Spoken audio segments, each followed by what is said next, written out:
עוד פרק של החלום הרטוב, הפודקאסט שבו אני מארחת נשים מדהימות מתחום הביוטי, כדי להראות לא רק איך הם הצליחו, ובאמת הצליחו לייצר המון המון כסף, אלא גם את הסיפורים האישיים, הדברים של מאחורי הקלעים, האתגרים, וכל מה שהוביל באמת להצלחה שלהם בתוך התחום. בואי נדבר רגע על זה שאת בת 26, ואת כבר גרושה. איך זה משפיע על העסק? למזלי הרב, בלי ילדים. נכון. קודם כל. האמת שהגירושים תפסו אותי מה זה בהפתעה.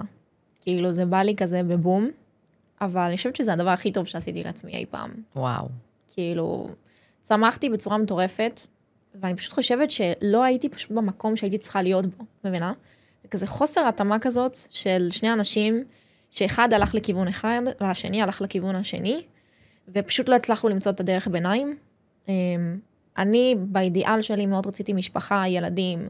את יודעת, לא ציפיתי שאני אהיה קרייריסטית, והוא בכלל לא רצה ילדים, והוא גם לא רצה להתחתן בזמנו. ואז כזה מצאנו את עצמנו מאוד מנוגדים אחד לשני. טוב, אתם יוצאים מגיל צעיר. נכון, אני איתו מאז שאני הייתי בת 17. הוא היה בן 25 לדעתי, וואו. משהו כזה. וצמחנו ביחד, כאילו היינו 8 שנים ביחד. זה המון המון זמן. נכון. אבל גם מנגד, פתאום התחלתי להבין שאני לא מועילה לא להתפתחות שלו, והוא לא מועיל לי להתפתחות שלי. אז כאילו אמרתי לעצמי, אוקיי, אז מה אנחנו עושים פה בעצם? לאן אנחנו מתקדמים? נכון. אנחנו לא מסונכרנים בשום צורה. אתם שתי קווים מקבילים שלא נפגשים. בדיוק. ואז כאילו, אמרתי לעצמי, אוקיי, אני חייבת כאילו לבלוע רוק שנייה, להבין שאני הולכת להיכנס לדיכאון ככל הנראה לתקופה מסוימת, אבל זה הולך להיות הדבר הכי טוב שיש. ובאמת, אחרי טיימליין של בערך חודשיים, כבר התחלתי לצאת מהדיכאון, ופשוט הכל התחיל כאילו לסגסג, כאילו העסק פתאום זורם לי טוב יותר, יש לי רעיונות צלולים יותר, אני מרגישה פשוט שקט, כי הייתי צריכה את זה, הייתי צריכה את הלבד הזה, של פתאום לא להיות עם מישהו שהוא לידי כזה. שמעיק גם, כאילו, בטח כן. היה יותר אינטריגות, יותר ריבים. כן, זאת המילה הנכונה, אני חושבת, מעיק. מעיק. כן. אנרגטית זה לא טוב. כן, זה מאוד מאוד תקע אותי, וזה היה כזה, את יודעת, שיח של למה את חוזרת כל כך מאוחר, זה לא יצליח, הרבה פעמים הייתה לו את החוסר אמונה בי ובעסק.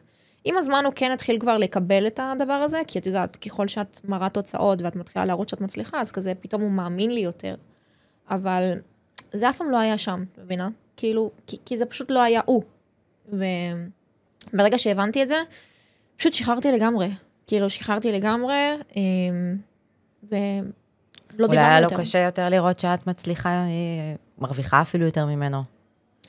אני חושבת שיש בזה משהו, בעניין הזה של אישה מרוויחה יותר מגבר. חוויתי את זה על עצמי. בסוף זה לא נגמר טוב בינינו, בוא נגיד ככה. זה נגמר עם המון כעסים והמון, המון כאילו, אני לא יודעת אם לקרוא לזה תסכול או עוינות משני הצדדים, בהתחלה שזה נגמר. ובאיזשהו מקום עשיתי את זה בכוונה. כן? את הדבר הזה, לסיים את זה ברע. כי ידעתי שאם אני אסיים את זה בטוב, אני פשוט יכניס את עצמי ללופ של האקס, שתמיד חוזר. וואלה. כן, אז זה פעם ראשונה שאני חושפת את הדבר הזה. לא, זה לא היה חלק מהתכנון של הפודקאסט. אבל כן עשיתי מהלך מאוד טוב ברגע שנפרדנו, שפשוט בחרתי להגיד את הדברים הנכונים, כדי לוודא שהוא לא יחזור אליי. כי לא רציתי לפתוח פתח לדבר הזה. רציתי שהוא ישחרר. ברור, זה מיטה חולה, מה? כן. רציתי להגיד, אוקיי, אני הולכת להרחיב לך מאוד עכשיו, אבל אתה הולך לשחרר ממני, ואתה לא הולך לפנות אליי יותר. ותודה לאל זה בדיוק מה שקרה. הוא לא פנה אליי יותר, ואני אומרת לעצמי, כאילו, אאוץ' זה כואב, שלא פנו אליי, אבל מצד שני, מה יקרה אם הוא כן יפנה? כן. אני פשוט אמצא את עצמי עוד פעם באותו הלופ, וזה לא ייגמר אף פעם. כי הסיפור ביני לבינו נגמר כבר, לפני המון זמן. כאילו, אני חושבת שהייתי צריכה להיפרד כבר ב4 שנים קל, ולא למשוך את זה מעבר. עם כמה שאהבתי אותו, כן. אהבתי אותו מאוד. כן. הכל עניין של טיימינג והכל לטובה תמיד, והמזל באמת שאין ילדים בסיפור, ויש מורכבות מטורפת כשיש ילדים. חד משמעית. אני רווקה. רווקה לכל דבר. אני רווקה. 100% רווקה. לפניות. גם התעודת זהות. לפניות, לחצו על וואי, נועה, אמרו לך שאת ממש ממש דומה לסטייליסטית של קים קרדשן, דניאל לוי? כן, כל פעם שאני נכנסת לכל חדר התארגנות, זה, וואו, איך את דומה לדניאל לוי, הסטייליסטית של קים? כזה, כן, אני יודעת, אבל חבל שאני לא מרוויחה כמוה. וואי, האמת שהתחום של הביוטי, כל התחומים בחול, הם ממש ממש הרבה יותר מוערכים מבארץ. כן, בטח, בטח. איפור שיער, זה סשן של 20-30 אלף דולר לפעם אחת. האמת שכן. וגם אם לא נדבר עכשיו על המפורסמים, שזה באמת 20-30 אלף דולר בקל לסשן אחד, כן. גם איפור נגיד קלה ושיער קלה, זה יכול להגיע גם ל5,000 דולר. כאילו 3,000 דולר. כן, באמת? בטח. זה ממש יקר. זה יקר. לא כולם עושים. לא כולם עושים מאפרים שהם טובים, את יודעת. נכון. פה בארץ זה פשוט יותר פרוץ. אני חושבת. זה יותר פרוץ, כי כולם יכולות להתעסק בזה, ושם זה שונה. הם ממש כאילו עובדות הרבה יותר קשה. יש להם נסיעות ממש ארוכות לכל מקום. פה מדינה קטנה, צ'יק צ'ק, מה זה שעה נסיעה לאשדוד, מהקריות, לא כזה נורא, אני עושה את זה בצ'יפס. נכון. תחשבי שאצלהם 3 שעות נסיעה, זה כאילו... 3 שעות כיוון. ליישוב ליד. חבל על הזמן, מטורף. אבל זה ממש כאילו, הרבה יותר כיף לדעת שאת מוערכת יותר. נכון. אני חושבת שאיפור שיער בארץ, בגלל שיש המון בחורות צעירות שהן מתחילות, או גם כאלה שלא מתחילות, וקצת יש להן חוסר ביטחון בתור ספקית של איפור שיער, אז הן מציעות את עצמן בכל כך זול, באמת, במחירים, בואי אני אאפר אותך ואני אסרק אותך ב-1,800 שקל, כאילו. את נשארת בלי כלום. מה זה נותן לך? את מורידה לי ולעוד מלא כמוני את האיכות, כי אנחנו משקיעות ים זמן על שיווק ועל פרסום ממומן, זה מלא כסף על המוצרים, על הידע שלנו, על המקצועיות שלנו, כמה אנחנו משתדרגות משנה לשנה. לא יכולה לבוא ולהגיד, אני מסרקת קלה ב1,000 שקל. נכון. אי אפשר.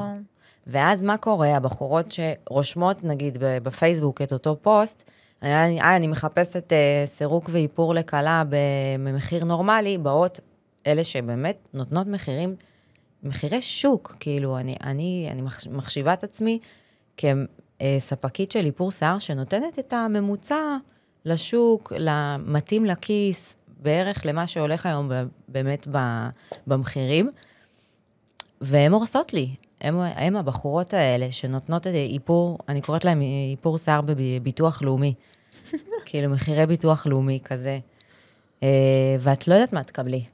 את לא יודעת מה תקבלי. סוג של חתול בשק, אני קוראת לזה. לגמרי. חד משמעית. אגב, אם נשווה את הסכומים כבר, אם דיברנו על זה, תחשבי שקלה יכולה להשקיע 10,000 על נגיד עיצוב עולם. נכון. שאף אחד לא יזכור. נכון. וכאילו בואי, ובאיפור שיער היא תתקמצן. מה קורה לך? נכון. אותי.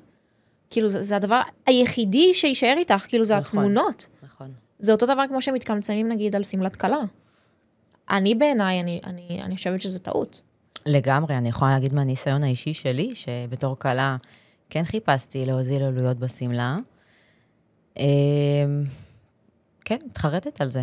הייתי רוצה סמלה קצת יותר יפה, למען האמת. זה לא יצא כמו שרציתי. לא, למה? השמלות שלי בחתונה? לא, זה לא יצא... לא? זה לא היה מוצלח. וואלה. לא. מתי התחתנת? 2018. וואה. טוב, אני מבינה אותך. אם כבר מדברות על שמאלות קלה, את יודעת איזה נושא מעניין, אני חושבת שאפשר לדבר עליו? יש קטע עם שמאלות קלה, שכאילו כל הקלות נראות אותו דבר? כן. טוב, אבל זה נורא... את יודעת, זה טרנדי עכשיו. יש טרנדים מסוימים, וזה הולך איתנו. אבל אני מאמינה שאפשר לעשות טרנדים גם בצורה קצת אחרת, כי אני אגיד לך מה, כשאני התחתנתי בזמנו, הלכתי ל2-3 מקומות שהם עושים כאילו שמאלות קלה ברמה כזאת די גבוהה, הם פשוט כל הזמן הראו לי את אותם שמאלות. זה כאילו יש להם איזושהי קולקציה, הם רצים איתה, ואת לא יכולה לעשות שום שינוי בסמלה. כאילו זה הסמלה, זה מה שאת מקבלת, זה פשוט מותאם למידות שלך, וזהו. ואז כאילו ראיתי באותם ימים, כל הסטוריז של מי שמתחתנת, אותה סמלה. פס יצור של אותה סמלה. כן. ואני אומרת, כאילו, מה עשינו בזה? זה לא מיוחד, כאילו, את כבר לא, אין לך שום דבר שאת יכולה... אבל את רוצה להיראות כמו שכולן נראות, פחות או יותר. את חושבת? כן. כן, היום בנות, קלות מאוד רואות, נחשפות באינסטגרם לכל מיני קלות אחרות, ואני רוצה לראות ככה. או בפינטרסט, שהאפליקציה הזאת היא צריך למחוק אותה. פשוט תמחקו, אל תשתמשו בה. בבקשה, אל תבואו עם השראות מפינטרסט. זה כל כך רחוק מהמציאות גם. כן. ממש רחוק. כל כך מפולטר וערוך ולא... לא.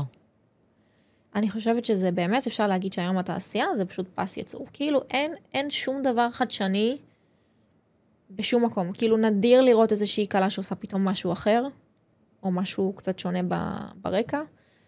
כל מי שתלך לכיוון האורבני פשוט תראה כמו פס יצור אורבני, כל מי שתלך לצ'חלות זה יראה כמו פס יצור של צ'חלות. כן. וזה פשוט, והקלאסי בכלל שלא נדבר עליו, אותה מפה לבנה. זהו. בוא נדבר עלייך. איך הצלחת לבנות עסק בגיל כל כך צעיר? וואו, האמת שאני בכלל לא הייתי מיועדת לפתוח עסק. שתדעי לך, אני הייתי הכי שכירה שיש. אהבתי לעבוד מ9 עד 5. לא רציתי לשמוע על שום דבר שקשור לעולם העצמאות, עד שיום אחד החבר הכי טוב שלי, הדר, החליט שהוא הולך למועדון היזמים, שזה איזשהו מקום כזה של... כן, מכירה. שפותחים בו עסק ראשון. הוא פשוט לא הפסיק לשגע לי את השכל על זה. הוא כאילו בא אליי עם הרעיון המטורף הזה של אני הולך להיות מיליונר, ואני רוצה להיות אחראיה להכנסה שלי, ואני באותם זמנים אמרתי לעצמי, וואו, כאילו, מה הוא רוצה ממני? מה הוא רוצה? מה זה הדבר הזה? תן לי לעבוד, כאילו, באותו זמן גם היה קורונה, וכאילו, ואני אומרת לעצמי, מה קשור, כאילו? ועד שפשוט עם הזמן, התחלתי להיות ממש מושפעת ממנו. ואמרתי, את יודעת מה? בואו ננסה. ואז הלכתי ופתחתי עסק ראשון, בתור עורכת סרטונים. וואלה. כן. התחלתי לערוך סרטונים, אני זוכרת שלמדתי ב3 ימים איך לערוך סרטון.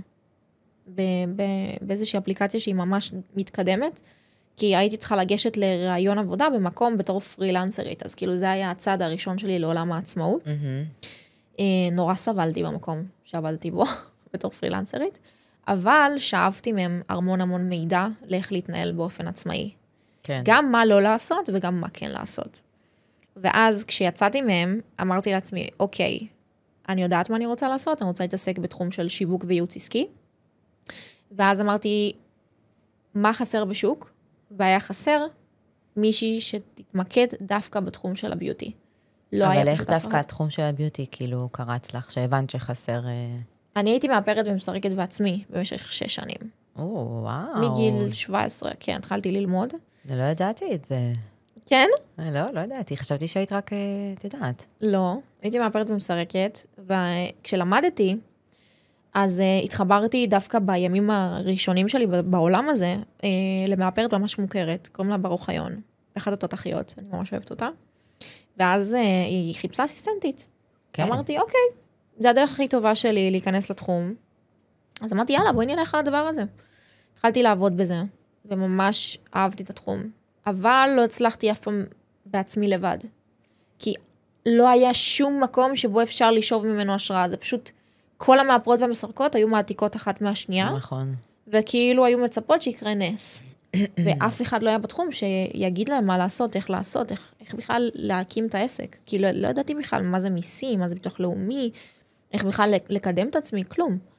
ואז כשהבנתי שאני צריכה לפתוח את העסק, אמרתי, אוקיי, שם אני אכנס לנישה הזאת.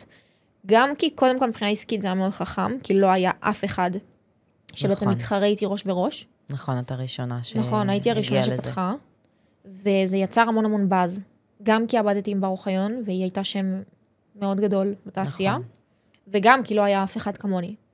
ואז שם הבנתי שעשיתי את ההחלטה הנכונה, התחלתי לקבל בנות לליווי, וממש אהבתי את זה. ואז עם הזמן, ככל שעברתי עוד בנות ועוד בנות, התחלתי לפתח את השיטה שלי, ואז... ושכללת את זה.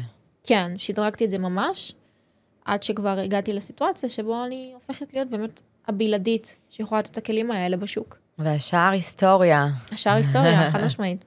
בואי נדבר על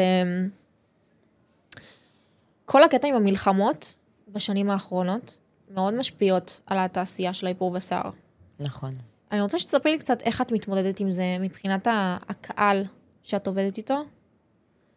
ספרי לי, האם זה משפיע, האם את מרגישה איזה שהם שינויים? וואו, כמובן שיש שינויים, ככל שאנחנו יותר חווים דברים כאלה צפופים, הקורונה, היה מלחמה, עוד פעם מלחמה, עוד מבצע, עוד זה, כל דבר כזה פוגע בעולם החתונות ישירות, זה דבר ראשון שחתונה נפגעת, והספקים נדפקים מזה בגדול. מה עוד? איך זה משפיע עלייך? איך זה משפיע עליי? האמת שהפעם האחרונה של מתקפה מול איראן, זה הכניס אותי לדאון מטורף. היה לי המון עבודה, הפסדתי המון כסף, המון. כי זה שיא העונה, אמצע העונה. פתאום, בום, זהו, אתם נשארים בבית. מה זה, עשרות אלפים? עשרות אלפים, כן, חד משמעית. כמובן שהם מחזרים מקדמות, כי אין דבר כזה, היא לא אשמה, זה כוח עליון, זה רשום לי בחוזה, מקדמה, חוזרת אלייך, לא משנה מה. כבר עשינו ניסיון ונפגשנו והכרנו, לא משנה. זה חוזר אלייך במלוא הסכום, כמובן שבגלל שלא התאמתי בתאריך שהיא סגרה החדש, ואין מה לעשות, נפרדנו בבאסה, אבל כן, שלושה כאלה, 3 קלות שביטלו והחזרתי מקדמות. זה קשוח. ועוד מלא ערב, ומלא ככה, באותו לילה שהעירו אותנו ב3 בבוקר עם ההתראה, כבר דיברתי עם הלקוחה של יום שישי, אני אומרת לה, שומעת, כאילו, היא אומרת לי, מה נעשה? אין כלום, ביטלו את החתונה, ונדבר בהמשך. אז כן, זה מאתגר מאוד. גם היה לשבת עם הילדים, וזה לא היה פשוט. זה הכניס אותי לדאון מאוד מאוד גדול. כן, אני זוכרת שדיברנו. לא הייתי בטוב בשבועיים האחרונים. אבל אני חושבת שדווקא החוזקה שלך פה זה לדעת להוציא את עצמך מתוך הסיטואציה ולחזור כמה שיותר מהר. ברור, מה זה, גירדו לי הידיים, יום רביעי כבר עבדתי. באנו לשמח קלה, והיה הכי כיף בעולם לחזור לעבוד. אבל זה מ-0 ל-100, זה כאילו שנייה, רגע, אפשר שנייה להתאושש מהסיטואציה. נכון. אין לך זמן, זה ישראל. האמת שכן, זה אחד הדברים הכי מצחיקים במדינה הזאת, שהשינויים פשוט קורים כאילו בשניות. בשניות. כאילו יום אחד את במלחמה, יום לאחר מכן את כבר צריכה להבין האם את עובדת או לא עובדת, ומה עושים עם השוק. ואני חושבת שדווקא פה נמדדת באמת העניין הזה, עם היכולת יותר, אני חושבת, נפשית, נכון, להתמודד עם הסיטואציה. זה לעשות סוויץ' בראש, זה צריך להיות בן אדם מאוד מאוד ורסטילי, כאילו שנטוי לשינויים, ויכול להיות לעמוד בכל קצב, במעמד, בכל מצב קיצון. זה נגיד אחד הדברים שאני הכי מסתכלת עליהם בתור מישהי שהיא יועצת עסקית, ומסתכלת על בנות שרוצות לפתוח עסקים, או שכבר יש להם עסקים. נכון. שם נמדד באמת האם הן הולכות להצליח בעולם הזה, או שהן הולכות להישאר מאחור. כן, זה מאוד טוב אני. נכון.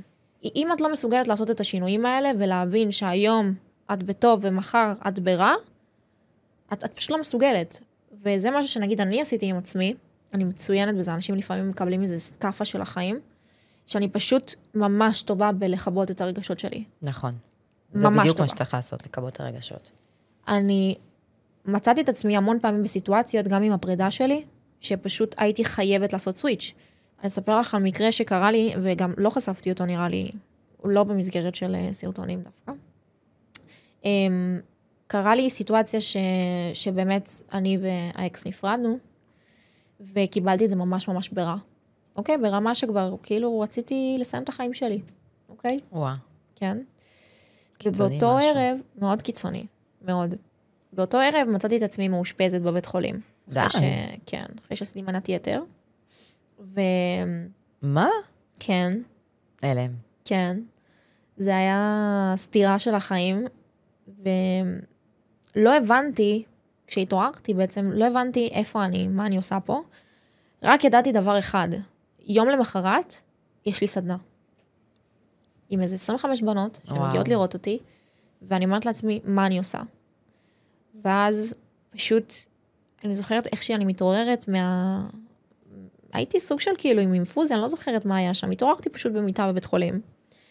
ואני פשוט אומרת, אוקיי, אני מתחילה להוציא לעצמי את העירוי. הוצאתי לעצמי את העירוי. שם ישמור. כן, הייתי עם צינור שנכנס לי דרך האף לתוך הקיבה, כי עשו לי שטיפה.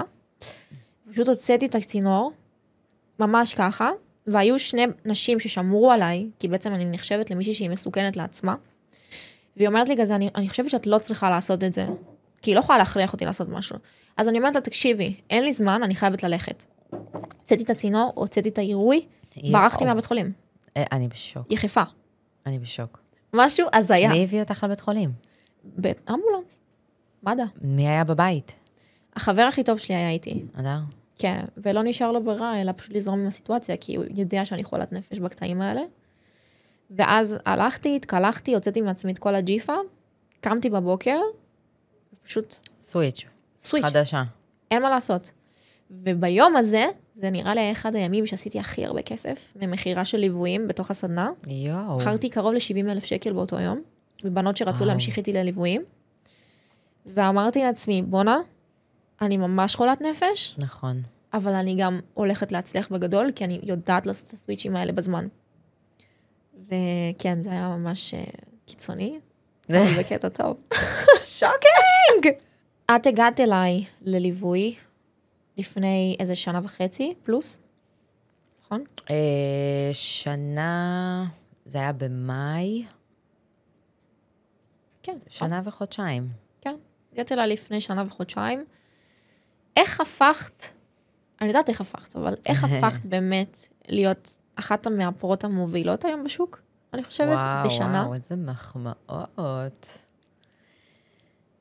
כן, אני לא אשקר, ואני הכנה שזה בזכותך, יפה שלי. חיים שלי. וכן, מילינו את היומן בטירוף. גם שנה הבאה כבר, כאילו, הזיה. זה מטורף. אבל דווקא הייתי רוצה שתספרי לי, דווקא על איך את התמודדת עם זה. זאת אומרת, כן, אני נתתי לך את הכלים, נתתי לך את האסטרטגיה, נחמד, הכל טוב, אבל איך את התמודדת עם זה? כי יש לי המון בנות בתוך הליוויים, שלא בהכרח כולם יצליחו, כי לא לכולם יש את מה שנדרש. איך את התמודדת עם האתגרים האלה? כי ביקשתי ממך דברים קשים. כל מה שביקשת היה מבחינתי אמן, את היית המפקדת שלי. זה בוס. מה שאמרתי לאבירן, לבעלי, מה שאמיליה אומרת, אני עושה. שומע, אומר לי, מעולה. כאילו, בשביל זה הלכת על זה.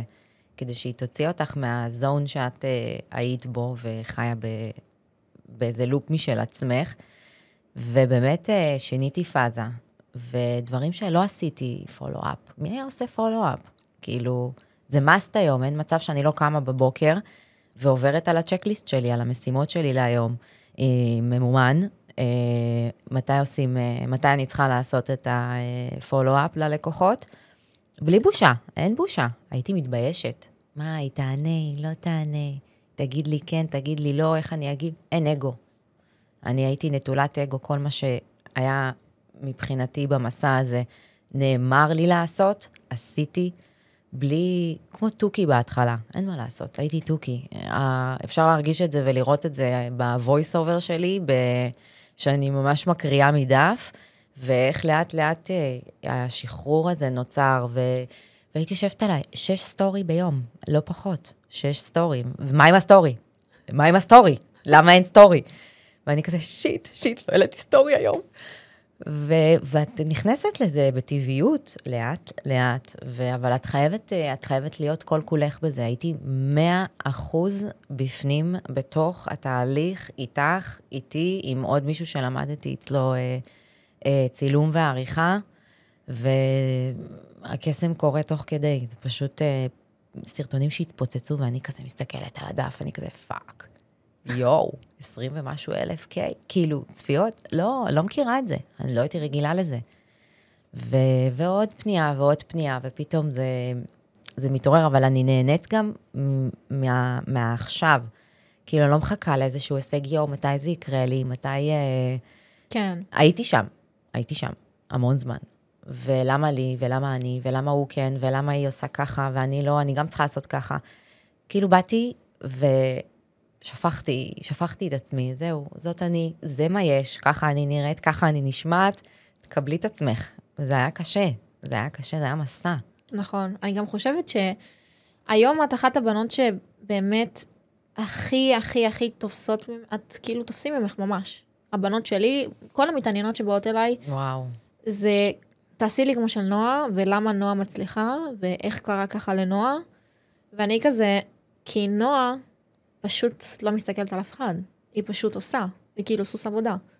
כן. ובנות לא מבינות את זה, שעד שלא תפסיקי להסתכל על הדשא של השכן, אני כבר הפסקתי זה מזמן. אף פעם לא יקרה. נכון. אני ממש מביאה את עצמי, וזאת אני, כאילו, take it or leave it, מי שרוצה מוזמנת, ואני הכי אשמח בעולם לשמח, ואני כזה, קצת בשיחות מחירה וזה, כזה, שיט, למה היא לא רוצה? נו, שתסגור איתי, מה? יהיה לה כיף, יהיה לנו כיף ביחד, כיף איתי. בעלי אומר לי, מה לעשות, לא כולם. ומי שתהיה איתך, תשמח, יהיה לה כיף. נכון, חד זה מעבר לאיפור שיער. יש גם חוויה, יש אנרגיה, יש וייב.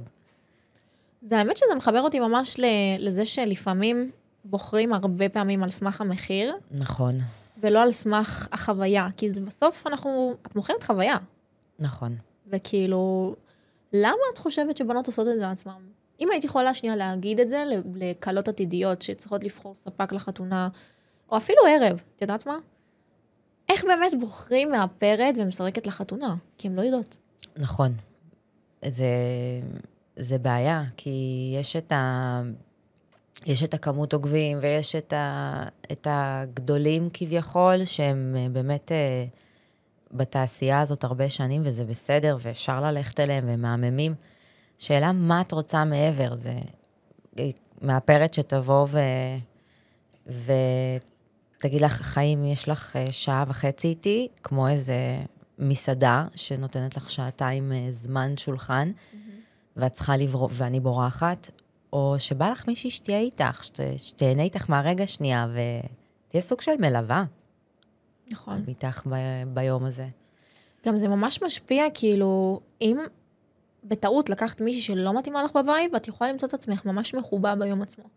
לגמרי, פותחים ביחד את הבוקר, כאילו, זה הכי צריך להיות מישהי שאת סומכת עליה, מכירה אותה כבר, לא יודעת, לא מבינה את זה.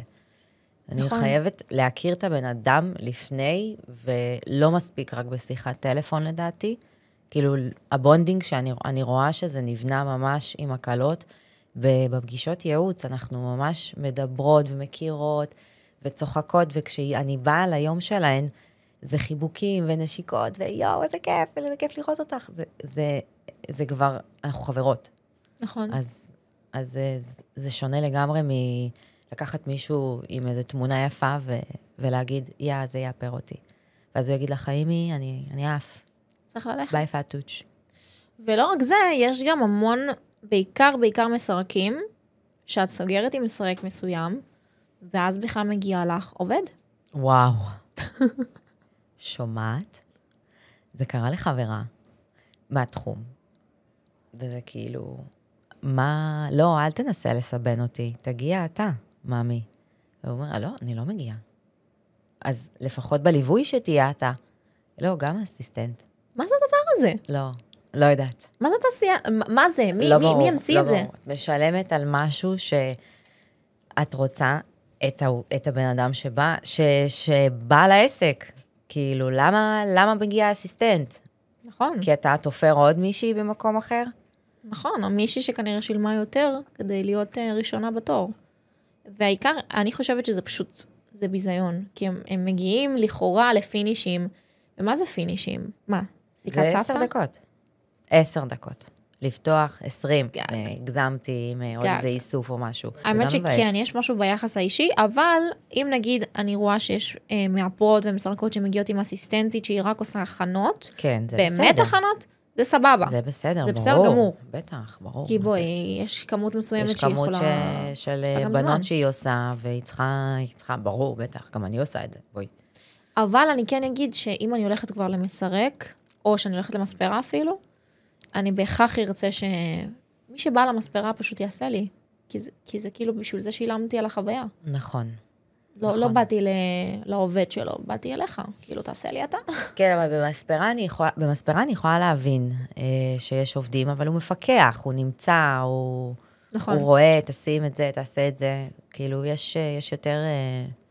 יש יותר פיקוח. יש נוכחות של בעל העסק. כן, אבל אם כבר מסרק מגיע... אם כבר אסיסטנט מגיע לבד בלי המסרק, והוא לא נמצא שם, ואת יודעת בעצמך שהוא לא נמצא שם כי הוא תופר מישהי אחרת עכשיו, זה מעצבן. זה נגיד יוצר לי כבר אנטיגוניזם. כי אני יודעת באופן מודע שהוא לא שם, כי הוא עושה מישהי אחרת. כן, אבל זה החוויה שהן בוחרות, כי אני מניחה שהם יודעים, אומרים להם את זה מראש, וזה ידוע, והם בסדר עם זה, בסך הכל אולי רוצות להיות עוד איזו תמונה על הדף שלהם.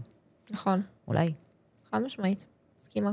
אז as we speak, איך זה לעבוד עם הצרכן הישראלי? אני חושב שלעבוד עם צרכן ישראלי זה דבר מאוד מאתגר. במיוחד נשים ישראליות. כן. אני חושבת שזה נורא מאתגר, כי הן פשוט באות עם מיינדסט מאוד מאוד מקובע. מאוד שלילי גם. כן, לגבי איך דברים צריכים לקרות. הן הרבה פעמים לא רוצות לעבוד.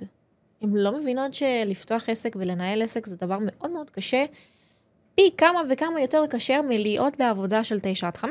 נכון, חד משמעית. זאת אומרת, אם את לא אוהבת לעבוד, עדיף לך ללכת לעבוד במוקד ביטוחים, מוקד כרטיסי אשראי, חנות בגדים איפה שאת רוצה להיות, מאשר להיות בתחום הביוטי. כי להיות בתחום הביוטי זה, קודם כל, הגשמת חלום בשביל הרבה בנות. לא חושבת שיש מישהי שבתקופת התיכון כזה כבר מתחילה להבין שהיא רוצה להיות מאפרת, מסרקת, גבות, תריסים וכאלה. ואז כשהן מגיעות לזה בפועל, הן אומרות לעצמם, מה עשיתי כאילו, שיט, מה קורה מפה? והדרך לקבל לקוחות היא הרבה יותר קשה ממה שחושבים. כי התחרות היא מאוד גדולה. בטח. אנחנו מדינה מאוד קטנה, יש הרבה. יש מלא עצה, מלא. אבל מנגד, פה מגיע החלק הכי טוב, לא כולם טובות. ואם לא כולם טובות, אז יש לי הרבה יותר אופציות לבלוט. כי מעטות מאוד הבנות, באמת ביחס לאוכלוסייה הכללית שעושה קורסים, כי אם תסתכלי היום על בתי ספר לאיפור, בתי ספר לקוסמטיקה, מלא יוצאות משם. מלא. מלא. מלא. בכל קורס יש לפחות 15-20 כן, בנות. מלא. ואז את אומרת לעצמך, אוקיי, לא כולם באמת באמת טובות, לא כולם באמת יודעות מה הן עושות, אז אם אני יודעת שאני כבר יודעת מה אני עושה ואני טובה, אז מה נשאר לי? רק באמת לעבוד קשה, ולעשות את הדברים כמו שצריך, וכבר שמתי את עצמי בפורום מטורף על בנות אחרות. אבל אז מגיע הקט שהן פשוט לא עושות את זה. כן. כי הן פשוט נגררות לתוך השגרה היומיומית שלהן, הן נגררות, בין אם הן רווקות עכשיו, אני באמת לא מצדיקה בנות רווקות שלא מצליחות. וואו. זה קשה לי. וואו. כי יש להם את כל הזמן שבעולם. את כל הזמן שבעולם, יפה להצליח. שלי. באמת שזה מעצבן אותי וזה מתסכל אותי. למשל, לעומת זאת, אימהות, עם ילדים, אני יותר מבינה ויותר מכילה אותם, כי אני יודעת את המורכבות של הדבר הזה. הכל תירוצים, אמיליה. הכל תירוצים כן, אבל אם נסתכל, נגיד עלייך, אז את עם 2 ילדים ועם בעל. נכון. ואת עשית הכל. לא היה לך כמעט סיטואציות שאמרתי, הילד שלי ככה וזה ככה, ופה שם, והבעל אמר לי ככה. לא היה. לא. יש כאלה בסיטואציות אחרות שכן, טיפה יותר קשה להם, אבל עדיין זה לא מצדיק את זה. אני עברתי גירושים ופרידה מטורפת, ותוך כדי גם הגדלתי את העסק. איך עשיתי את זה? זה בטוח לא מזל, וזה בטוח לא מקרה... לא, זה דבקות במטרה, רצון. כן, זה נטו לעשות את מה שצריך, ולהשקיע בייעוץ עסקי. נכון. מה שהציל אותי בתקופה הזאת, בתקופה של הגירושים, מה שבאמת הציל לי את העסק, זה הייעוץ העסקי שלי. אם לא היה לי ייעוץ עסקי, העסק שלי היה קורס לחלוטין. לחלוטין. הבחורה הזאת, מי שעושה בעצם את הייעוץ העסקי, היא מלווה אותי, היא הייתה פשוט שולחת לי הודעות ברמה היומיומית, כאילו.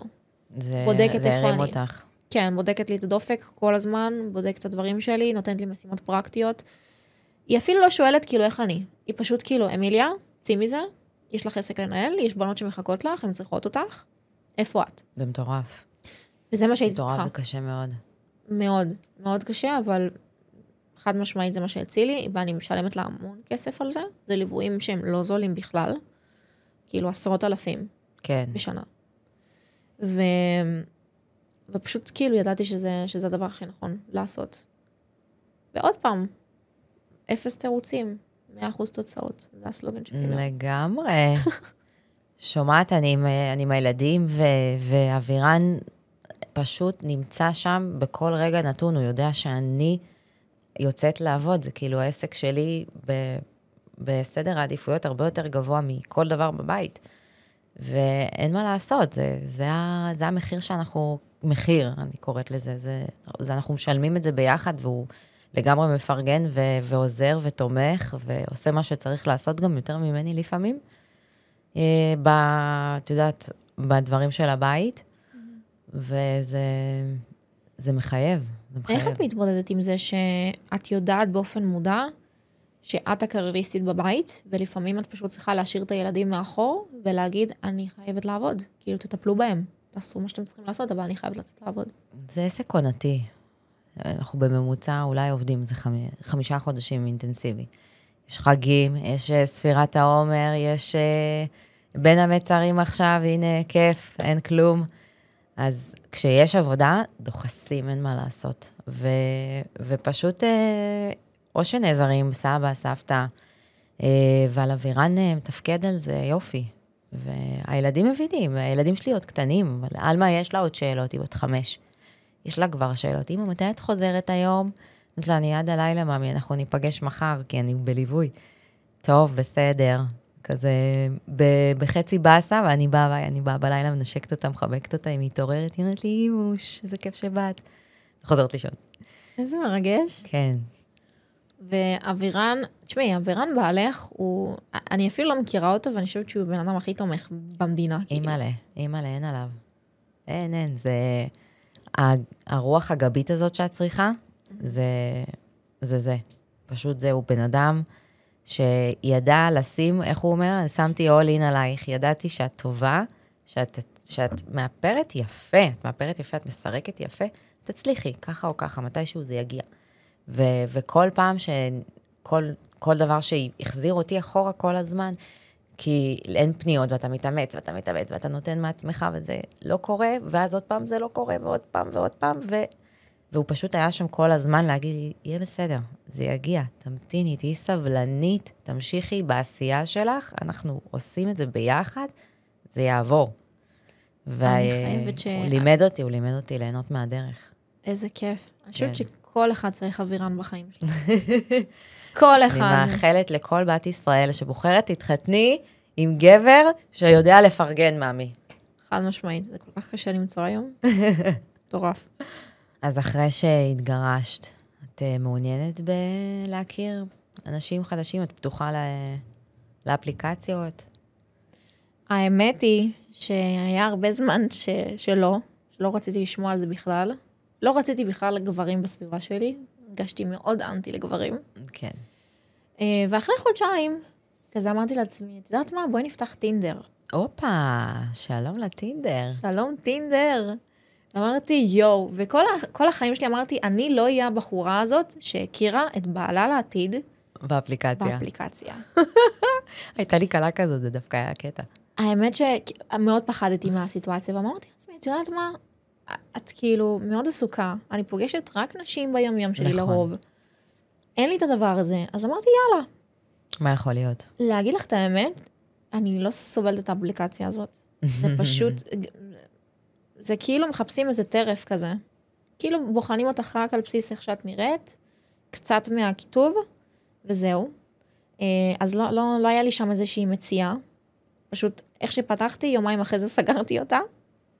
מה שכן, אני יכולה להגיד שמה שאני מחפשת בגבר, זה פשוט שקט. שמישהו שייתן לי את הגב הזה, של להגיד, אוקיי, אני יודע שאת אישה מאוד דומיננטית, יש לי אנרגיה זכרית מאוד גבוהה, כי אין מה לעשות, אני מנהלת עסק, וזו אופרציה. ושיגיד, עם כל זה, אני עדיין אוהב אותך, אני יודע שאת תצליחי, ובואי נצליח ביחד. לגמרי. כאילו, כזה. לא בא לי גבר שישאל אותי כל הזמן מתי אני חוזרת הביתה, ולמה אני נשארת עד כדי כך מאוחר במשרד, ולמה אני חייבת לעשות את הסרטונים שאני עושה, וירים גבה על כל דבר שאני מעלה לתוך העמוד שלי. שלא יהיה פרימיטיבי. בדיוק. ומהצד שלי, אני באמת יכולה להגיד שאני בן אדם מאוד אוהב. אם אני כבר מתאהבת, אז אני בן אדם שנותן את כל כולו. איזה מזל את? דגים. איזה סרוטה. סרוטה מאוד. אני חושבת שזה... איזה פיצול. פיצול של החיים. של כאילו, החיים. יום אחד את רוצה משהו אחד, יום אחר את רוצה משהו אחר. לנה. דגים זה מזל גם מאוד מניפולטיבי. וואלה. מאוד מניפולטיבי, זה אחת הסיבות למה אני כל כך טובה גם במחירות, ולהעביר את עצמי ולמכור את עצמי. כן. כי זה פשוט מניפולציה, אנשים לא מבינים שמחירה זה מניפולציה רגשית לכל דבר. עזבי זה שזה טוב לצד השני, כי בסוף אני מוכרת לך משהו שיעשה לך טוב. נכון. אבל זה מניפולציה. אין דבר רע בזה, זה לא... לא, זה לא דבר רע, זה דבר מאוד טוב. דבר אם יודעים מעולה. להשתמש בזה נכון. נכון. וכן, אז אני לא אגיד שאני עכשיו פתוחה למערכת יחסים, לא, אני חושבת שזה מוקדם לי מדי, אבל אני כן פתוחה... אז מחקת האפליקציה? בטח, מחקתי אותה אחרי יומיים. אוקיי. הייתי יומיים באפליקציה, כאילו זהו. לא, זה לא אפליקציה לא, זה כמו הגריינדר של של ההומואים. הגייז, ברור. מה זה? כאילו, החבר הכי טוב שלי פותח את האפליקציה, והוא אומר לי, תשמעי, מה שאני חווה שם, זה פשוט הטרדה מינית. ברור. אני בהלם. אני בוכה. כאילו, כי גברים זה הרבה יותר קל. כי אין לך את כל לשבור את הראש כמו נשים, שצריך לפתות אותם, וצריך לגרום להם ככה, ולהוציא אותם לדייט. אין שם דייטים, אחותי. אז נועה, תודה רבה שהיית איתי. תודה רבה שהזמנת אותי, היה לי כיף. היה לי ממש כיף איתך. גם לי. יאללה. שרופה עלייך. שרופה.